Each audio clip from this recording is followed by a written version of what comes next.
Floraison. En ce monde en proie aux énergies sombres les plus voraces, il peut arriver de te sentir désorienté, étourdi, impuissant, toi qui tentes pourtant à chaque instant, parfois désespérément, de rester lumière dans l'obscurité. À certains moments, il peut te paraître extrêmement difficile de garder ton sang-froid et ta neutralité bienveillante, notamment lorsque tu es témoin ou que tu prends connaissance de certaines situations révoltantes. En effet, comment ne pas se rebeller lorsque l'on voit souffrir toutes ces innocentes victimes de la barbarie humaine? Quelles que soient les circonstances, le temps ou le lieu, rien ne peut justifier ni ne justifiera jamais la souffrance d'un être, quel qu'il soit. Et il est tout à fait normal et légitime de s'indigner lorsque l'on en est le témoin impuissant. C'est l'indifférence devant ces faits qui ne serait pas normale.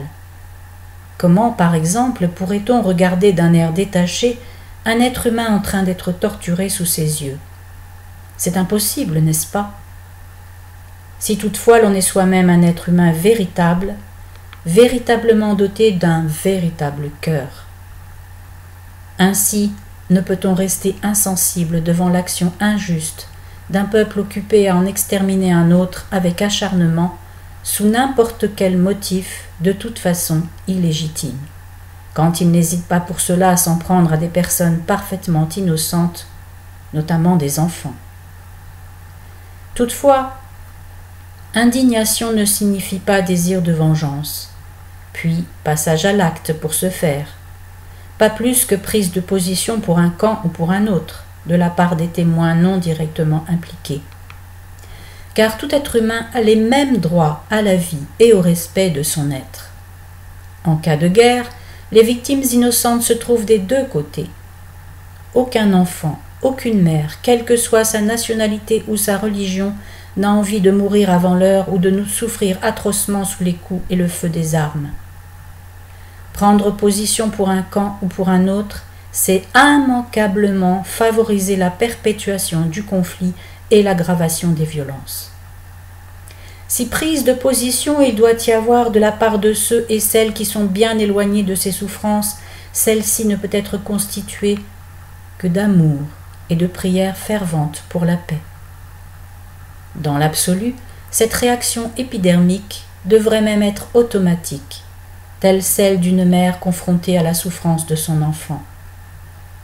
En effet, quelle mère ne mettrait pas toute son âme dans ses prières lorsqu'une maladie ou un accident mortel met en péril la chair de sa chair? Cette vérité est aussi vraie pour un enfant envers ses parents, ainsi peu que pour les frères et sœurs les uns envers les autres.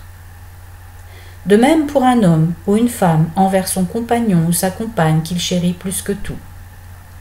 Également pour un être humain envers son animal de compagnie.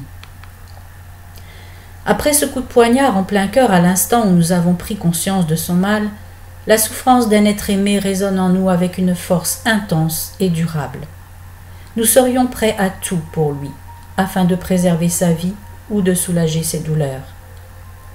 C'est également ainsi que nous devrions réagir devant la souffrance de n'importe quel être humain, quelle que soit sa nationalité, son sexe, son lieu de vie, son appartenance politique ou religieuse.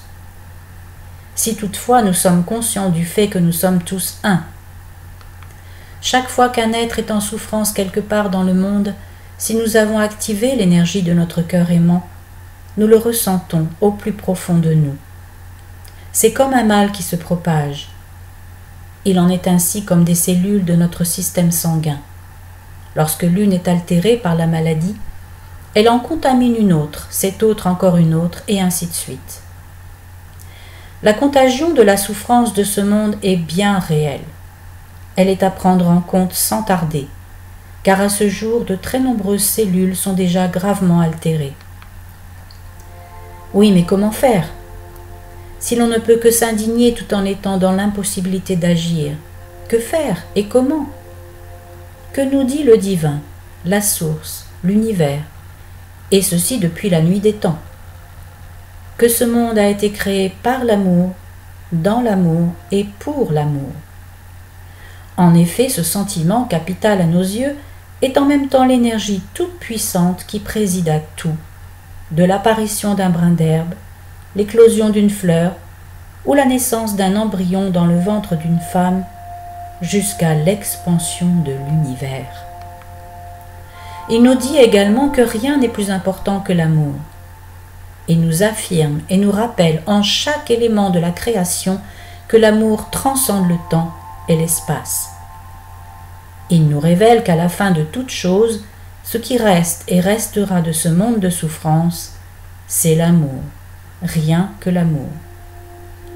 Que la seule bataille qui vaille la peine d'être menée, c'est la bataille de l'amour. En ce combat-là, nulle douleur, nul sacrifice d'innocent, seulement l'éclosion du cœur, l'éclosion des cœurs, la naissance merveilleuse et sacrée du cœur universel rassemblant tous les cœurs unis, en symbiose, le grand cœur du monde reconstitué, régénéré, palpitant d'amour transcendant, éclatant de lumière. Que te demande le divin, la source, l'univers, Père-Mère, ton soi supérieur, ton âme? Elle te demande de fleurir ton cœur. Oui, toi, qui que tu sois, où que tu sois dans ce monde, quelle que soit ta croyance, il te dit, le plus important, c'est de fleurir ton cœur. Ne te préoccupe pas de savoir comment. Ne te demande pas si tu fais bien en semant tes graines comme ceci ou comme cela, car si tes graines sont constituées d'amour, elles germeront. Ne te demande pas ce qu'en pensera un tel ou un tel, car toi seul sais quelles graines conviennent à ton propre cœur. Suis ton instinct pour planter tes graines à tel endroit ou à tel autre, car c'est le lieu approprié. De cela tu peux être certain. Rien n'arrive jamais par hasard. Puis lorsque tu auras planté tes graines, n'oublie pas de les arroser régulièrement, avec fidélité, constance, espoir et enthousiasme. Ne te demande pas comment ni jusqu'où les fleurs sont susceptibles de pousser. Visualise-les déjà là devant toi. Vois-les resplendir dans la lumière, hume leur divin parfum. Cette notion de floraison du cœur peut te paraître quelque peu utopique et abstraite et tu ne sais pas très bien comment l'appliquer à ta vie quotidienne. Tu ne sais comment réagir lorsque tu es confronté à des situations tragiques qui te demandent presque en te harcelant de te positionner de manière forte et sans aucune ambiguïté. As-tu remarqué combien cette époque troublée qui semble tout entière gouvernée par des entités assoiffées de violence te demande en permanence de te positionner de manière sinon violente, au moins catégorique pour telle ou telle cause. Les réseaux sociaux et plateaux de télévision regorgent de ces voix qui profèrent injonctions, conseils, menaces à peine voilées, ordres autoritaires même parfois. As-tu remarqué qu'il existe toujours une espèce de majorité bien pensante pour te dire quoi penser, quoi dire et quoi faire, sous l'égide d'une pensée unique, laquelle change constamment? Une vérité universelle, à un moment donné, peut devenir tout autre quelques mois, voire quelques semaines ou même quelques jours plus tard. Alors, l'on te sommera de penser autrement, voire à l'exact opposé de ce que l'on te demandait quelques jours plus tôt. Une humanité désorientée qui se comporte réellement avec une folie extrêmement contagieuse. Certes, tout en ce monde est par nature impermanent, mais il existe une logique existentielle et structurelle en cette impermanence première qui contribue à l'équilibre du monde. En revanche, l'impermanence choisie et délibérée ne sert que le chaos.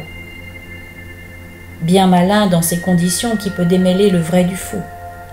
Imprudent est celui qui accorde trop vite crédit à ces vérités interchangeables, aussi variables que le temps et insaisissables que l'air. Si tu as conscience, même vaguement, de cette instabilité choisie, presque établie et exacerbée des choses, des événements et des êtres, et de cette manipulation mentale constante et omniprésente des énergies et des êtres, il peut arriver de te sentir perdu, désorienté, déstabilisé, de ne plus savoir vers où tu dois aller, à qui tu peux faire confiance, ni comment tu dois réagir. Écoute bien ceci. La seule vérité qui ne soit pas fluctuante, instable, éphémère, c'est celle de l'amour. Tout simplement parce que l'amour n'a pas d'opposé. Il a un opposant, la peur, mais pas de force opposée équivalente. C'est cette peur qui se matérialise à travers la haine. La haine n'est absolument pas une puissance équivalente à celle de l'amour. Elle n'est donc pas son contraire, encore moins son ennemi. Elle n'est que l'expression désespérée de sa non-reconnaissance. L'amour vit dans le cœur. Qui que nous soyons, quoi que nous fassions, nous avons un cœur. Mais nous n'avons pas tous eu la possibilité ou le désir d'activer l'énergie d'amour à l'intérieur. Si tu es conscient de cela, tu es un homme heureux et libre, parce que tu sais que tu n'as nulle autre chose à faire que d'activer cette énergie d'amour à l'intérieur de toi. Accroche-toi à cette branche solide. Alors tu sauras que faire et comment faire en chacune des situations de ta vie. Aie confiance en cette force divine qui te guide et qui te dit avec puissance et conviction « Fleuris ton cœur ». Plus tu fleuriras ton cœur, plus tu alimenteras la force rayonnante de cet amour universel, intemporel et tout-puissant. Plus tu fleuriras ton cœur, plus tu alimenteras la force rayonnante de cet amour universel, intemporel et tout-puissant. Celui-ci peut t'aider en tout, te conseiller à propos de tout, te préserver de tout et te faire avancer vers le meilleur de toi. La floraison de ton cœur embaumera tout ton corps, ton esprit, ta maison, ton chemin et ta vie. Il diffusera son parfum tout autour de toi, auprès de ta famille, de tes amis et plus généralement sur cette immense famille humaine à laquelle tu appartiens. Crois-le bien, tel un élixir magique, ce parfum répandu généreusement a le pouvoir de transmuter le monde que tu connais pour t'accueillir dans celui de tes rêves.